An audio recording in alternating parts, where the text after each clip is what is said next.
Hello అందరికీ గురు పౌర్ణమి శుభాకాంక్షలు అందరికీ। మొదటిసారి మా ఊర్లో ఇలా బాబావారి దర్శనం గురు పౌర్ణమి కూడా చాలా చక్కగా చేసుకున్నానండి। మా ఇంట్లో కూడా ఇది మా ఇల్లు మొదటిసారి గురు పౌర్ణమి రోజున బాబావారి సన్నిధిలోనే గడిపాము రోజంతా।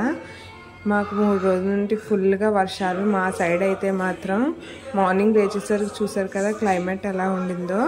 తర్వాత ఫ్రెష్ అయ్యి బాబావారికి పాలతో అభిషేకం చేసుకొని ఆయనకి కొత్త వస్త్రం ధరించి నైవేద్యం సమర్పించుకొని బాబావారికి పూజ చేసుకున్నాను మనస్ఫూర్తిగా।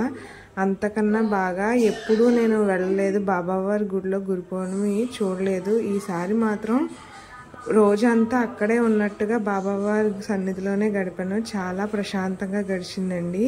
ఇంత వర్షంలో కూడా చూసారా జనం ఎలా వస్తున్నారో। గుడికి వచ్చిన ప్రతి ఒక్కరితో కూడా 108 కలశాలతో ఇలా బాబావారికి మన చేతులతో మనమే పాలు పోసి అభిషేకం చేసుకునే అదృష్టం కలిగింది। నిజంగా చాలా సంతోషంగా ఉందండి।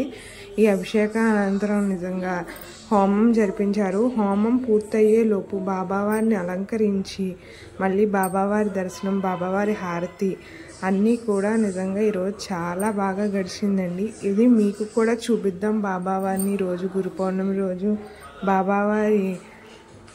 బాబావారి దర్శనం మీకు కలిగిద్దాం అని, మీరు కూడా చూసి సంతోషిస్తారని బాబావారి దర్శనం మీకు చూపిస్తున్నాను। దేవుణ్ణి ప్రత్యేకంగా కోరికలేమీ కోరవలసిన అవసరం లేదండి। మన మనస్సును ప్రశాంతంగా ఉంచమని కోరుకుంటే చాలు। మనకి ఏం కావాలో దేవుడే మనకిస్తాడు। మనం కోరుకుంటే చిన్న కోరికే వస్తుంది, అదే దేవుడిస్తే పెద్దదే వస్తుందేమో ఎవరికి తెలుసు। అందుకే ప్రశాంతమైన మనసుతో ఆ దేవుణ్ణి కోరుకుందాము।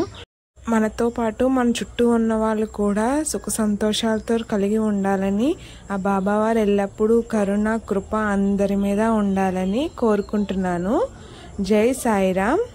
మరొక్కసారి అందరికీ గురు పౌర్ణమి శుభాకాంక్షలు। ఓం సాయి, శ్రీ సాయి, జై జై సాయి।